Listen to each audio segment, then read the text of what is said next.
They live among us. On the surface, completely normal. Beneath, deadly. Cunning, manipulative, users and abusers of other people. The smile of a suburban mom hides the soul of a killer. You can't ever say never. The unimaginable did happen. My friend killed her husband. The life of the party has a secret life at home. Who would suspect anybody that nice of murder? And who would suspect two little old ladies of a monstrous crime? I've never worked a case where human beings were housed and cultivated and fed for the singular purpose of being executed. These are deadly women in disguise. Their murderous thoughts hidden behind the mask.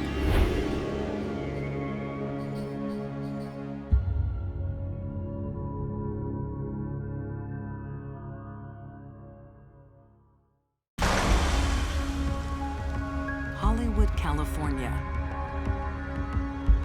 Movies and money lure dreamers chasing a glamorous life.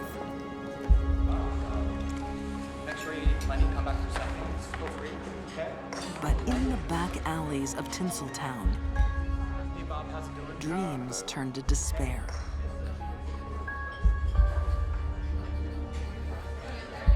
Among the destitute, a ray of hope. Two elderly women tend to the homeless. Helen Golay, age 73, and Olga Rutterschmidt, 75. They made them feel warm, secure, comfortable, fed, clothed. But there's a sinister side to these good Samaritans. They felt no guilt or shame for what they did, which enabled them to do it so well and for so long. Helen and Olga have no charity and no mercy. They are cold, ruthless killers. This goes beyond homicide. This goes beyond just a simple murder. Two old ladies. Just doesn't compute. It's just almost, beyond belief that these two women would be doing this. No one would suspect them of anything. A fatal mistake.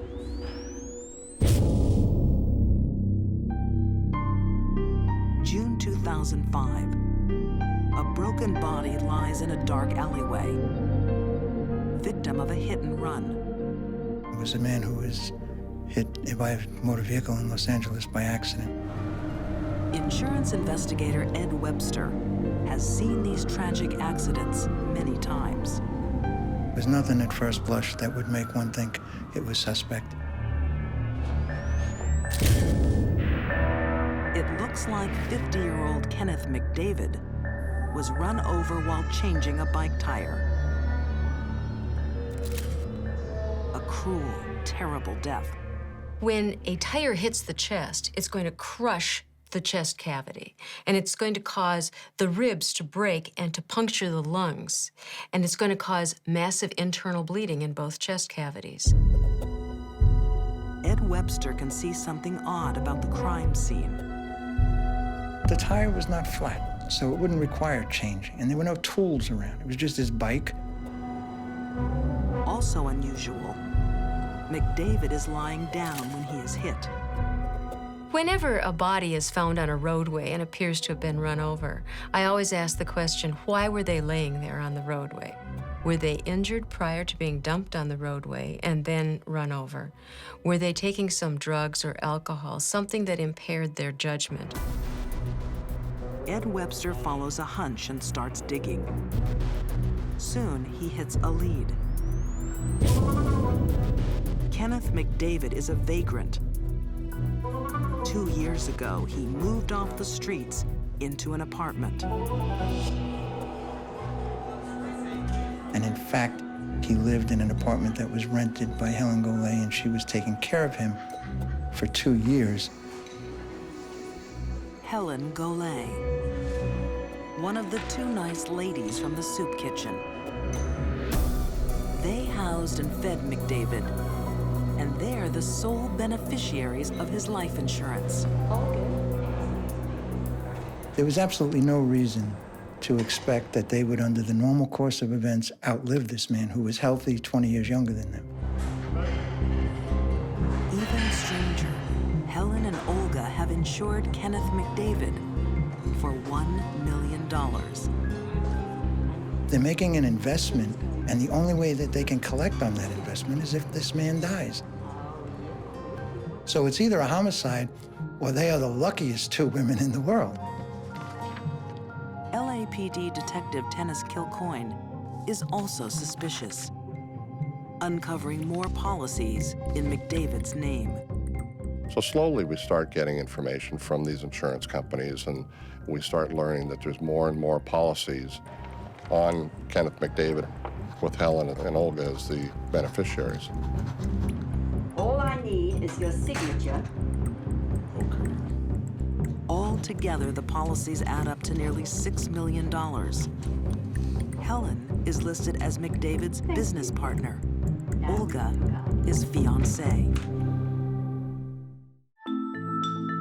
The women are arrested for insurance fraud.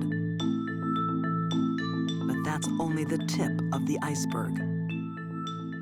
We've got two little old ladies. They're involved in this insurance scam. These guys are ending up dead. Is that we're missing something. We're missing a big piece of the puzzle here. That piece could be the car that ran down Kenneth McDavid.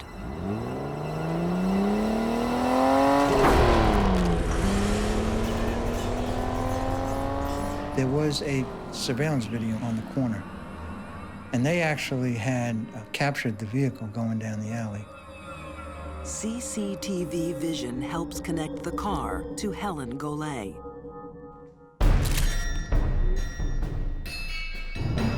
The police forensic team go to work. For 2 days, they went over this vehicle with a fine-tooth comb. They put it up on a rack. They did a lot of different things. The lab found some old, dark spots under the vehicle that tested positive for blood. Does that look like blood?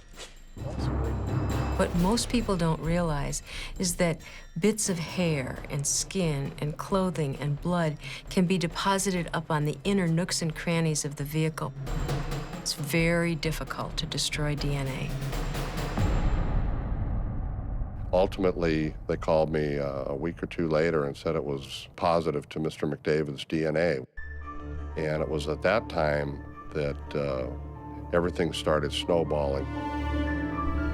It's damning evidence. Two little old ladies are two little old killers. These women were sociopaths. They were out for personal gain at the expense and abuse of others.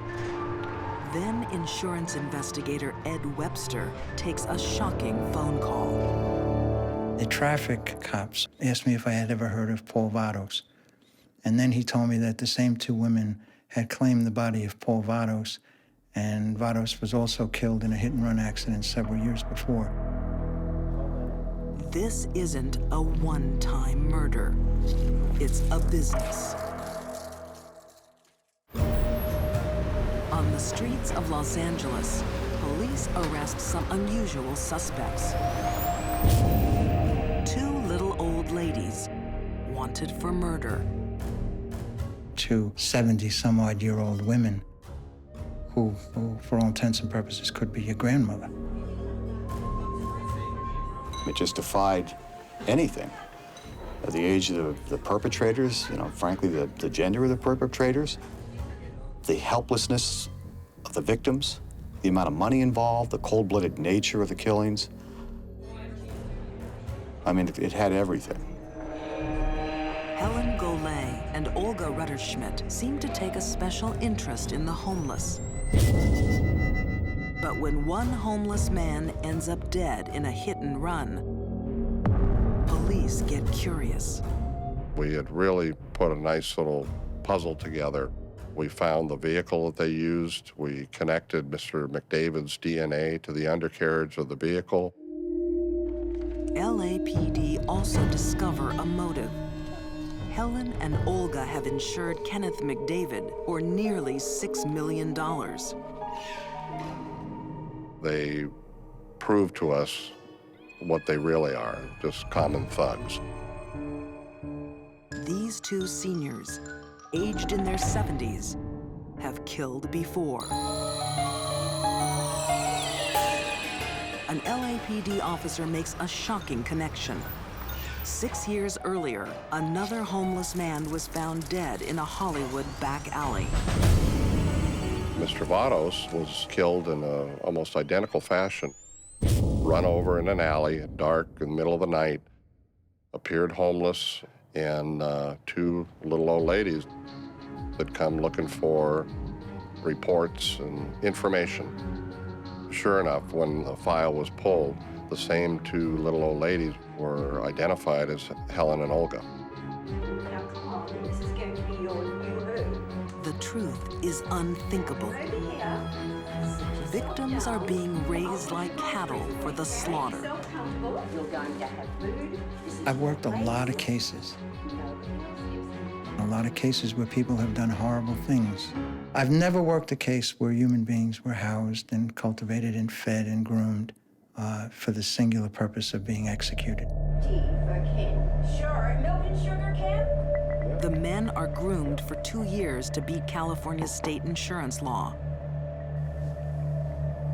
Under the law, life insurance policies are difficult to contest on the company's part after 2 years. For LA Times reporter Paul Pringle, few stories horrify like the hit-and-run grannies. One of the most chilling things about this case is that Helen and Olga could have a relationship with these victims for so long, a close relationship, even a caring relationship, and apparently never come close to bonding with these people, and then to murder them in cold blood. Helen Golay's appetite for money knows no bounds.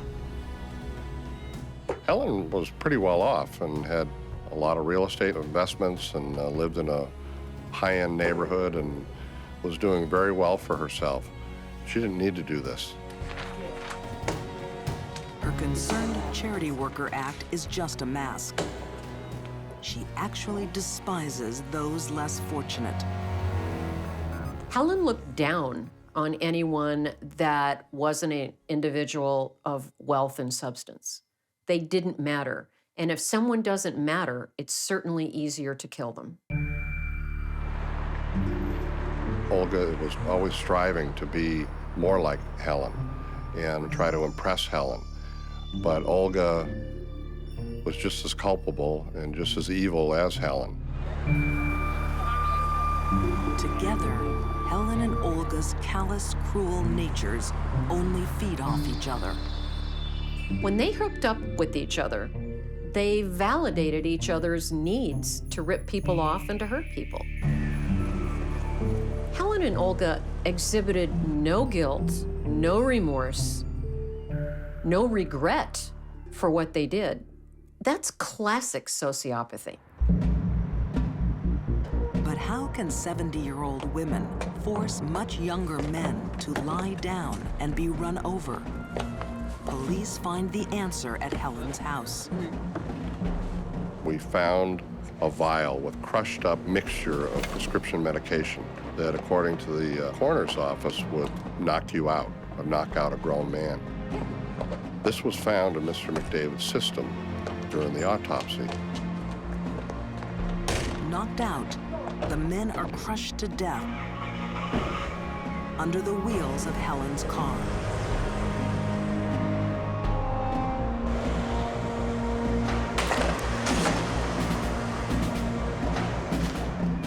It's the final act in a long, disturbing murder plan.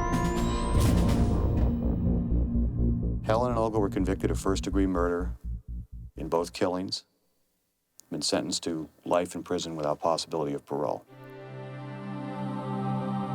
Helen Golay and Olga Rutterschmidt have their mask of kindness stripped away. Kind old ladies are cold monstrous killers. The motive was purely money. They had no personal interest or satisfaction in killing these people. This case is off the charts. I keep coming back to that 2-year period that they had to sort of ranch these victims. Never bonding, no empathy, no sympathy. As soon as the clock ran out, they killed them.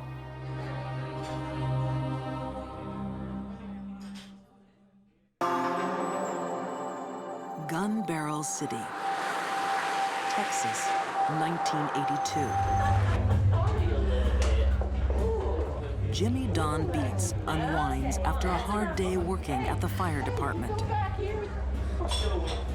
Jimmy Don Bates was a wonderful man. He was loved by so many people. I'm Jimmy. Hi, Jimmy. Nice to meet you, Billy. Just an old country boy that everybody had a lot of respect for. Also at the bar, a lively waitress named Betty Lou Barker. Betty Lou takes a shine to the laid-back Texan. He thought she was really a lot of fun and a very cute person. And so he married her after knowing her for about 6 months. But Betty Lou's sassy charm is just a mask. Jimmy Don Beats is being quietly stalked by a black widow. In the world of homicide, a black widow is the term given to a woman who chooses a mate, marries, and kills him for profit. Oh, Betty was fun. She was so cute. She was a sharp dresser.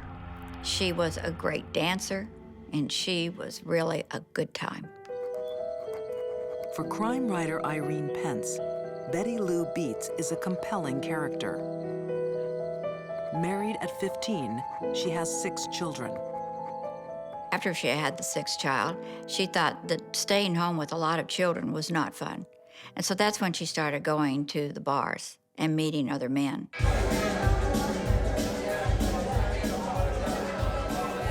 Betty Lou's bar hopping is too much for her husband of 18 years. He files for divorce.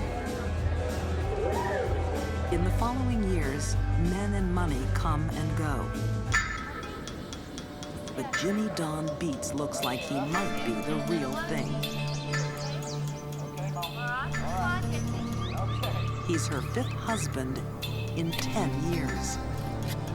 He had been divorced for a few months, and he was looking towards an early retirement and didn't want to be retired and alone. Early in the marriage, Betty Lou has a special request. She wants a wishing well built in the front yard.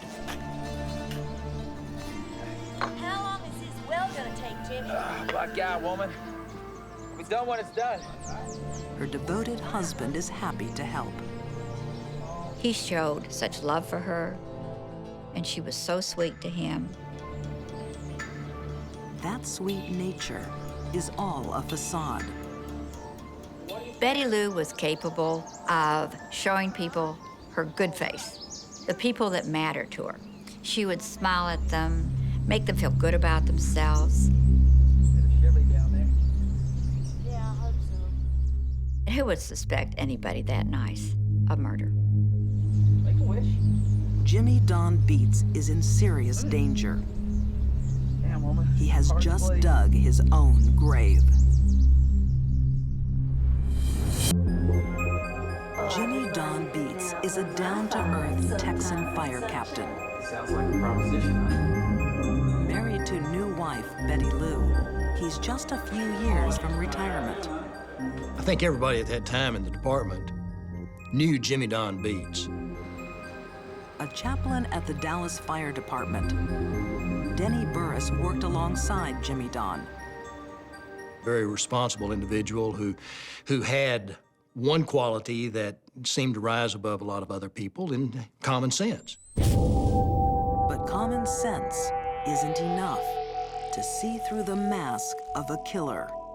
Black widows don't have too much difficulty putting on a mask and appearing to be an ordinary person to everyone around them.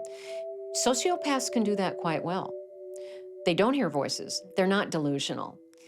They're not killing for fun or for sex. It's a cold-blooded event. Betty Lou Beets is a lady with many secrets. Her last husband, Doyle Wayne Barker, hasn't been seen for a year. Because he's buried in Betty Lou's backyard.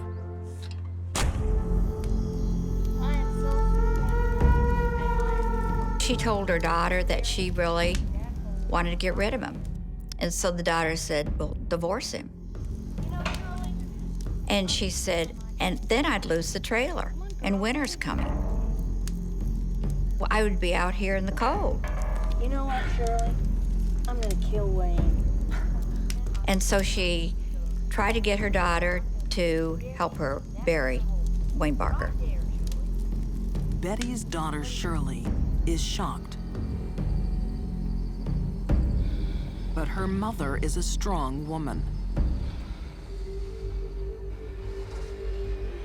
Betty Lou will do the dirty work. Her daughter just has to help clean up.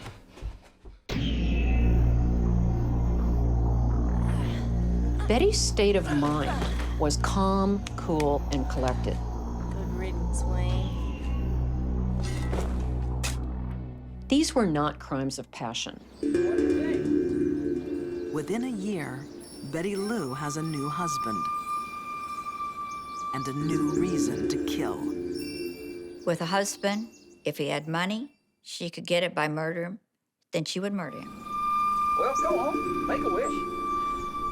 Oh, making a wish. He was probably the wealthiest of her husbands. He had a house that was all paid for, a boat that was all paid for. There was a lot of monetary gain to kill Jimmy Don.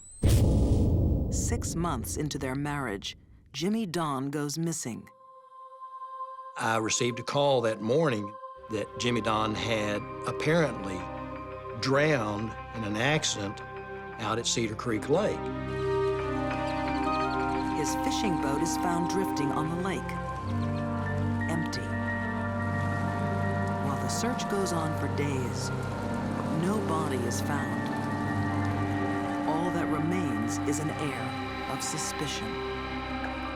They found it very strange that Jimmy Don turned up missing in the first place because he was a very careful boater. He didn't take any chances. Betty didn't act normally for a grieving widow. She made the statement, if they don't find Jimmy Don, when can I expect to begin receiving benefits? For me, it was like just kind of aghast that she would even ask something like this. This is only the third day that we've been out there. Is it gonna be big enough, Jimmy? It'll be big enough. Jimmy Don Beets is not at the bottom of the lake. It's gonna be beautiful. You wait. When it's finished, After it's gonna 4 be days beautiful. building Betty's wishing well, he falls into bed, exhausted. The Black Widow moves in for the kill. Bye-bye, Jimmy.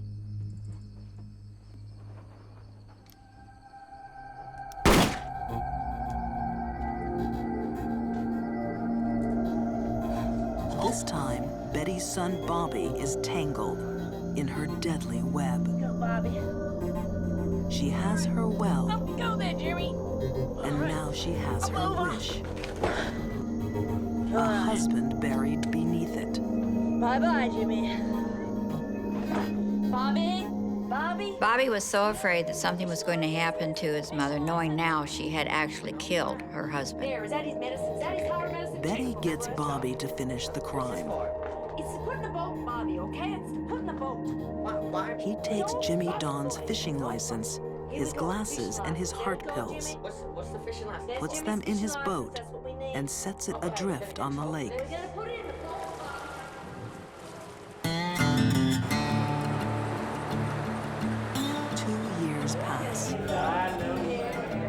Jimmy Don's disappearance is still a mystery. Then Betty Lou finds a new man and jokes about having buried her own husband. I guess the old saying, your sins are going to always find you out. Well, they did in Betty Lou's case, and it came as a result of just a slip of the tongue. Betty Lou's new boyfriend also has loose lips. He takes the news straight to the police. The person that I spoke to informed me that Betty Lou actually told him that there was a body buried under her porch. So that was my first solid clue. Detective Rick Rose pays Betty Lou Beats a visit.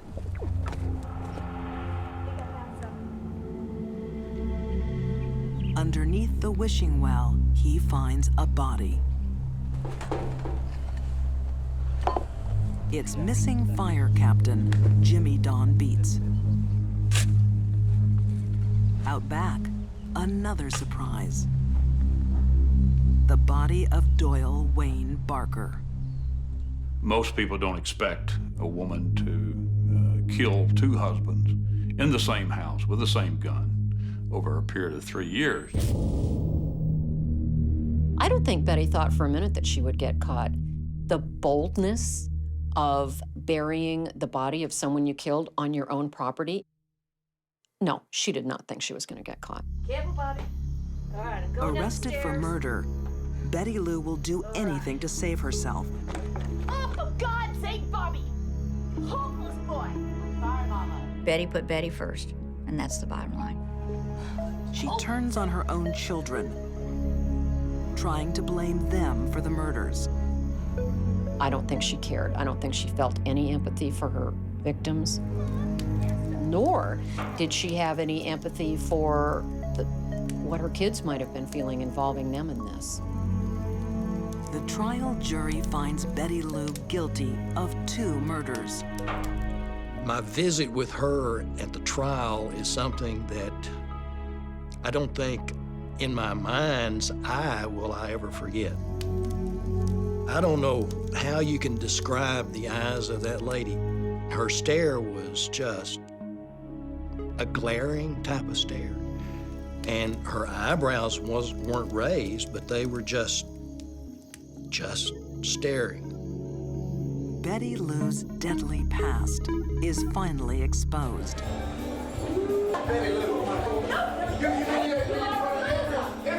After arguing with her second husband, she shoots him. She shot him at least twice.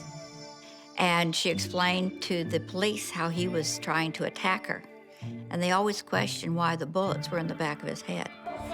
He survives. Husband number 3 also has a lucky escape. She tried to run him over with her car. He managed to jump behind a van and saved his life. Her next 2 husbands end up buried in her yard. Up you go there, Jimmy. But Jimmy Don Beats will be Betty's final victim. On February 24th, 2000, Betty Lou Beats is executed by lethal injection. Most of the homicides I worked were generally spontaneous. They happened because of an event. Somebody, got mad, angry, and committed the act. Those are different types of mindsets. And in her case, the mindset was purely premeditation and planning. She was a cold-blooded killer.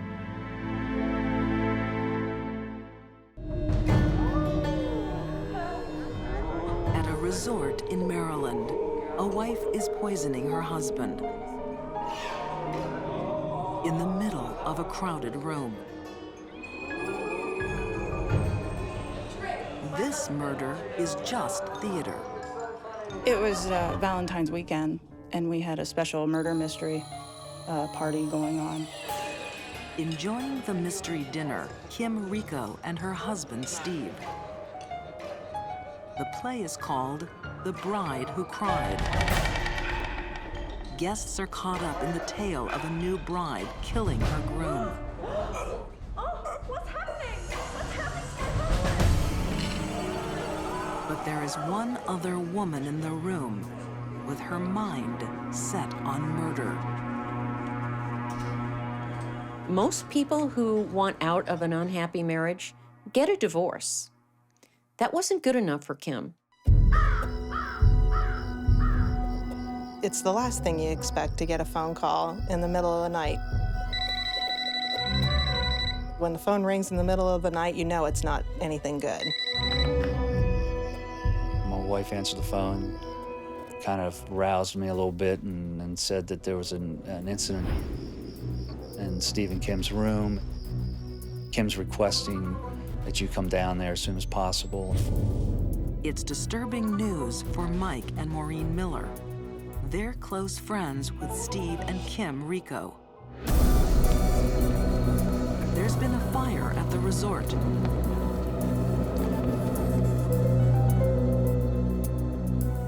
Elaine Phillips had just finished work for the night. A woman was coming into the door, going to the front desk. Yeah, anyway. Sunday. And she mentioned that her room was on fire. My room is on fire. The woman is Kim Rico. She was very calm. She wasn't talking whatsoever. It wasn't like a shaking or a shock. It was just calm. Oh, what cottage are you in? Staff leap into action. Come on. Let's go. Yeah, come on. Nothing like this has ever happened before. As soon as we got outside, there was a smell in the air. You could tell there was something was burning somewhere.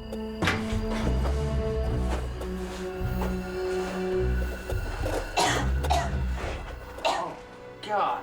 I could see his face that he was burnt, that it was beyond anything, and I knew he was dead at that point. The charred body belongs to Steve Rico, aged 35. Steve was my best friend since 7th grade. Corny as it sounds, we're kind of each other's brother that we didn't have. Distraught, the Millers rushed to check on Steve's wife, Kim. I didn't expect her to be anything less than just an hysterical woman whose husband just passed away. She was the exact opposite, just exact opposite. On the day he dies, Steve Rico is desperate to save his marriage. Kim's just laid it on him that, I want a divorce. A few months earlier, Mike took a troubling phone call from his good friend. He was upset, crying. I could hear his voice quivering. He didn't want to lose her. That was his life. The Millers had introduced Steve and Kim. Kim was a very gregarious type personality. She was very outgoing, very friendly. Everybody liked her. My wife set up a double date. He was kind of smitten by her. He thought she was attractive. Just basically hit it off, and from that point on, started dating. Soon they marry and have a daughter. 9 years on, Steve is still in love. Can you help me? What are you, a baby? But Kim is no longer the bright, outgoing woman he married. She is cold and distant. Kim's true Valentine is not Steve Rico. It's a 23-year-old Marine sergeant named Brad. She's having an affair. Kim wrote Brad a letter the day that she left for her weekend with her husband about how much she loved him and couldn't wait to spend her future with him. Steve has no idea about his wife's betrayal.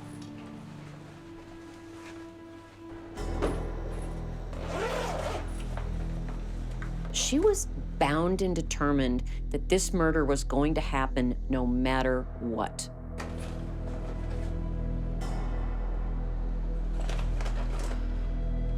This suburban mother is a cold, calculating killer.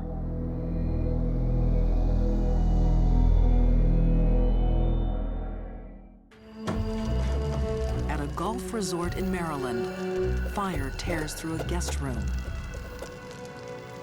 Kim Rico's husband, Steve, is found inside, burnt to death.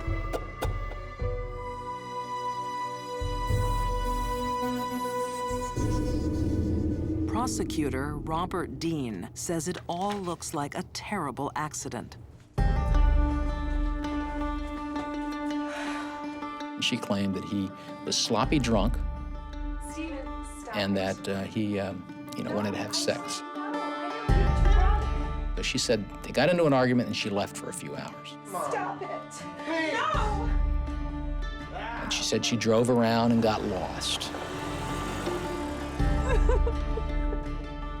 And that she then returned to the cottage and saw that it was full of smoke. And then she reported the room was on fire.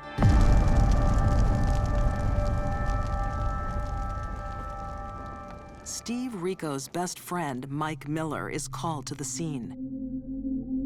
His grief turns quickly to suspicion. They're saying that the fire started because of him carelessly smoking. Steve doesn't smoke.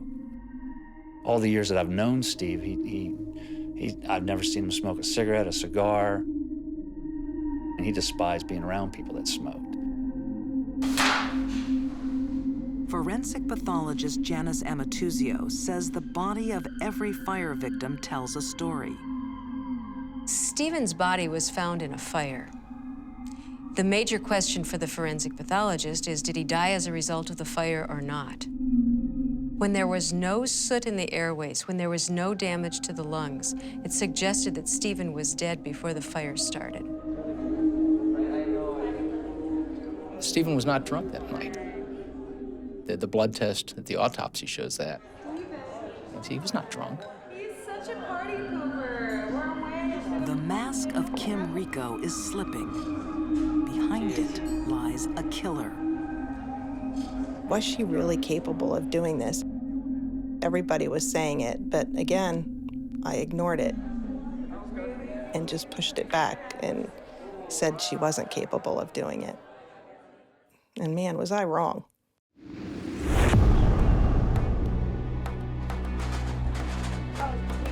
Police follow a lead to Kim's workplace. Kimberly Rico was what they call a scrub tech. She worked in the emergency room of local hospitals in the Washington, D.C. area. She has access to a very dangerous drug. She did indicate that she knew how to end her husband's life and that she could actually get her hands on a substance that would kill him. A deadly substance used by anesthesiologists in emergency and operating rooms. Succinylcholine. This would be the only logical explanation as to what brought about Stephen Rico's death, because there was nothing else wrong with him. His body organs were in fine shape, there was no trauma. It had to have been this. She had to have carried through her plan.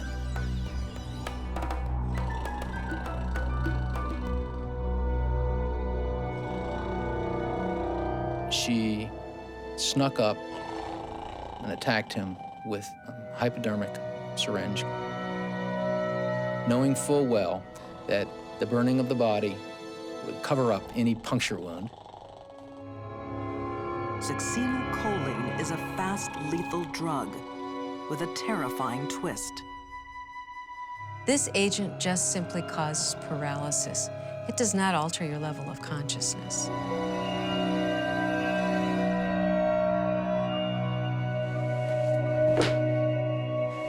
It basically suffocates you as the paralyzing agent, so he would have maintained consciousness while he was suffocating. I really wonder what Stephen must have felt when he realized he couldn't move. Panic, I imagine. There is no way that succinylcholine can paralyze terror. Kim Rico thinks she has planned the perfect crime.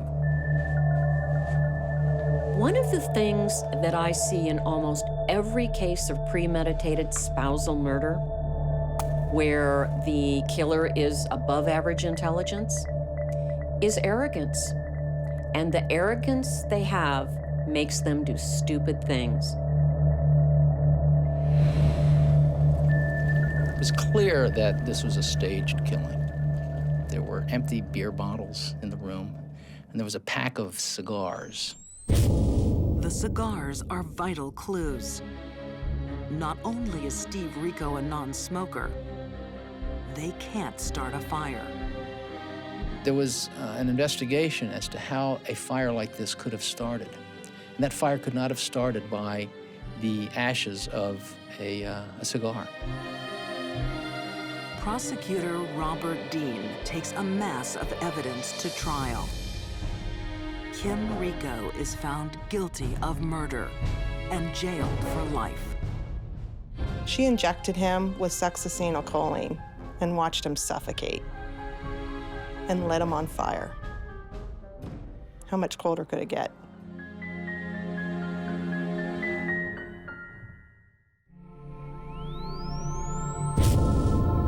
I think one of the saddest things about this story, it really touched me how much her husband truly loved her, didn't want to lose her, and was doing what he could to try to make things better.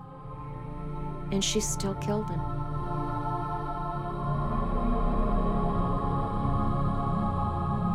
The murder of Steve Rico shatters many lives. He was a big teddy bear. He just wanted everybody that he loved to be happy and for him to take care of him. And it's sad that he's the one not in the world anymore and she is. My best friend, and the fact that he's not here anymore is pretty hard for me to take. And there is another victim, Steve and Kim's young daughter.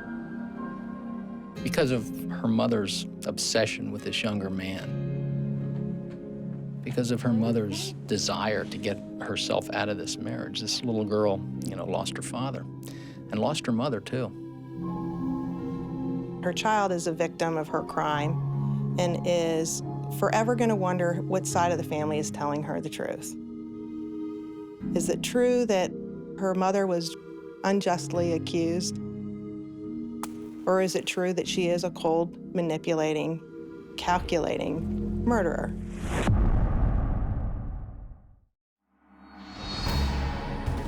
These deadly women were hiding in plain sight. They looked like anyone, but they were far from normal. Betty Lou Beets was a black widow, luring men with a smile. Instead of divorce, Kim Rico chose murder. While Helen Golay and Olga Rutterschmidt were just little old ladies, helping desperate men to die. You'll never notice them until it's too late. Lurking behind the mask are the coldest killers of all.